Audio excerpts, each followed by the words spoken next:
Right, here we are again at Orleigh Street. The day's over, Saturday. The boys are sent home, they're gone, and I'm just now doing my little extras, the things that make us that little bit different than the other guys. All these posts are blue. People ask me from time to time why I don't advertise, how do you do it? How do you get the work when you don't advertise? It's easy. I do little extras. Okay. One, these posts are supposed to be all 75 by 75s. Okay, but 75, and the trouble is they're supposed to fit inside a brick wall. Now 75 by 75s, which we have over there, and I've got a few over there, they're specially in there for a specific reason, because I can't put anything else in there because of what the architect desires. But the 100 by 50s I've got here are the same strength as 75 by 75, and they fit inside the Bessel block wall better. They cost a fraction more than 75 by 75s, but they give the client a better job. So once again, I'm all about making the job better and easier. It's easier for the brickies to get around these 100 by 75s, because a 190mm brick Bessel block has a cavity inside which they fill with concrete later to make core fill block wall, and of course they need to get reinforcing bars in that block wall to hold it together, and with a 75 by 75 post inside the block wall, it's very hard to include and to get the reinforcing bars to go around the post. There's just not enough room really in the cavity to put the Rio bar past the post. There's only 20mm available inside the cavity with a 75 by 75. But if I use a 100 by 50, there's 60mm available inside the cavity. So there's more room for them to put the reinforcing bars in the wall, so it makes it stronger, and it's easier for the boys to do it. Either way, they have to go around the post, so the brickie still has to build around the post whether he likes it or not, but it's easier because the reinforcing bars go right through. You don't have to stop them between posts, which quite often they do. Now, if you got this post to that post and there's a brick wall through there, the reinforcing bars will stop between post to post. So everywhere there's a post, there's a weakness. Where if you, with the 100 by 50s, that wall could go, like this outside wall, all the way through, and they've got their Rio bars just like they would if they were doing the wall without the post, all the way through. So it keeps the strength. It keeps the wall strong, which is what we're after. As I said, it doesn't cost me much more to do it this way than do it the other way. A couple of bucks. Yeah. I know most people after, if I was an accountant, I'd be saying, yeah, well, it's got to be done with a 75, but I'm not. I like doing my job properly, and I want to make sure I look after my client. Once again, you get that, looking after my client. That's why I have certain builders that just utilise my services, because I do things that no one else does, like swap and change and organise engineers to certify my work. Not that I'm doing anything swifty. My work in most cases is stronger than what the engineer first designed. And as I said, with the Rio wall, the reinforcing bars in the wall, with these posts, the 100 by 50s, it makes that wall stronger. So therefore, there's no real hassle with the engineers, because they know the wall is stronger, so they say yes, not a problem. But it's all about looking after the client, just like putting this epoxy enamel paint on. Okay, these are just blue steel posts, just primed posts. So that means water gets into that primer and those posts will rust. Slowly, but they will, because Vessel block walls are notorious for having water soak through them, and they will rust eventually. The 75 by 75s that we got there are all gal. Now, as I've said before, as soon as you've got galvanising on, a zinc coat on the post, on steel, the zinc is a sacrificial layer. Now, why would you want a sacrificial layer inside a house? You don't want to sacrifice it, you want to make sure it stays there. Because zinc, as soon as you get lime from the concrete, if it touches lime and then there's water, zinc and lime with water turn to acid. And they eat through that post in 6 to 10 years, where rust will take 20. So rust is the preferred way to go, and I prefer to have a painted steel post than a zinc coated steel post. It lasts longer. I know, I've dug so many of them out. What we do is re-stumping. We dig out posts all the time. And the ones that are covered in zinc don't last as long as the ones that were painted. Unless, of course, they've been treated, like I'm doing right now with a epoxy enamel, which, of course, is a water-resistant or waterproof layer. It won't let water through. Now, of course, if water doesn't get through, more than likely, rust will not happen. And on the zinc-coated ones, acid will not happen. Because being an epoxy enamel, acid doesn't affect it either.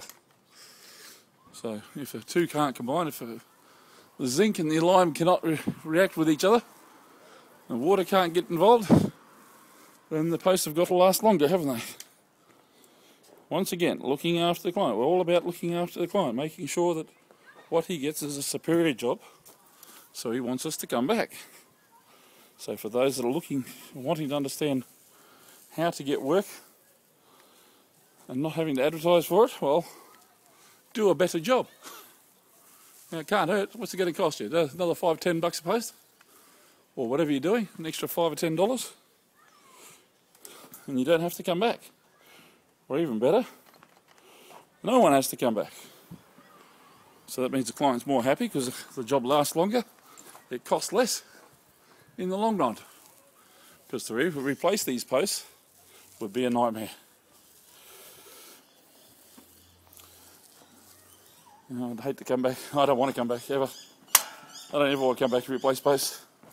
That's why I work hard to try and make sure they last as long as I can get them to last. Because it's, I know how much stuff I've done to put them in there. And I don't want to know. I don't know anybody who knows my work who wants to know about replacing these things. 'Cause, it's just hard. All you can do is chop them off and bolt to the concrete, because there's no way you're going to get the stuff out of the ground. Like these posts here, they're 600 round the concrete. That's a 600 round hole, and those holes are 1500 deep. This hole over here, for example, down there, which is right next to that bank, that one's 2.5 metres deep. Same with those ones around there. Now, the engineer didn't ask me to do them that deep. I just happen to know that that's next to a wall. If I did it 1500 deep, that wall's 2 metres high. That means there's a chance that there's slippage, that the weight of this post might want to go that way. And these ones over here, I'll show you. Again, I've got one next to a post. This one is a sacrificial post. I only put it in there so we could hold the house up. We cantilevered that beam over there to hold the house up because all those were gone. There was nothing holding the house up at the front except that steel beam. And now we've finally got those posts in the front, so Monday I'll be cutting this one off. But that post there to make sure that it wouldn't collapse this wall, because we've only got 600 mil to the outside of that wall, and it's only dirt. It's only Brisbane River silt. It's nothing hard, and that's all wet down there. You have trouble walking. This one's 2.5 metres deep, so we're 500 below that dirt down there. So there's no way there's any weight on the side of this wall to send it that way. And these ones here, once again, are 2.5 metres deep. Reason why, they have eventually got a pool going in here, and that pool's 2 metres deep. So I want to make sure these posts are below that pool. Now the engineer didn't specify that. Okay, no specifications on that. It's just what I do, because I know, well, there's going to be a hassle if I don't. Alright, so yes, as you're doing your work, have a look at what you do, see what you can do to make it better. Now the work's only as good as you make it, and you're only as good as your last job. Don't expect anybody to hire you again if your last job wasn't any good. Okay, you've got to work hard all the time. I stuff up, I make mistakes all the time, and I've got to go correct them. Everybody makes mistakes. If anybody else, you hear anybody tell you, oh, no, never make mistakes. We do good work, never make mistakes. You hear that? Run for the hills. Don't employ them, whatever you do. All they're doing is lying through their teeth. Everybody makes mistakes. Engineers, architects, university graduates, everyone makes mistakes. You do your best to minimise it. You do your best to fix up any work or anything you did where you did make a mistake. But don't tell people you don't make mistakes. The biggest lie on the planet. They're sure to know it's a lie and say, well, we don't want that guy. It's another thing you don't tell them. You don't tell them you're perfect, because no one is. Alright, look after your client. They're not stupid. You want work? Look after them. They'll give it to you if you look after them. It's only natural. I do the same. When I want work done, I want somebody who's going to look after me. If they don't look after me, I don't employ them again. Okay, so do that and you will gain work. That does not mean you'll make money. That just means you've got work. Making money, that's a whole different set of, another ball game. One I haven't quite learnt yet. I know lots of people haven't learnt that one yet. I know lots of people that have. They do well at it, but yeah, no. I know how to get work. I know how to do the work and do good quality, or at least better than most. But you know, looking after the clients, what's important? After all, here we are contractors. We're in the building industry. We're here to look after our clients. Now, whether that's a builder, an owner builder, or an investor, the idea is look after your client. Ask anybody that has a good business and works on word of mouth. Because, as I said, I don't advertise. It's just word of mouth. Just people who know me. I don't even have business cards at the moment. I haven't had business cards in 10 years. Something I have to fix. But yeah, all I've got is my mobile phone. Don't even have a home phone. All I've got is one mobile phone, and that's my only contact point. Unless they come see me personally, which they don't do very often unless I'm working for them. So, guys, you want the work? Want to know how to do it? I just told you. Look after your clients. It takes time. I've been doing this, or stumping, I've been doing 23 so years. But I was doing many other jobs before that, all of which are the same. I've been a contractor all my life, 35 years, and I've virtually never advertised. I've had a few little ads from time to time, but almost all of it's word of mouth. Anyway, I've got to go. I'm talking too long. You guys have a great time. I just got to finish these posts off. I'm almost done. Then I can go home too. Okay, good night. Take care. See you again. Bye.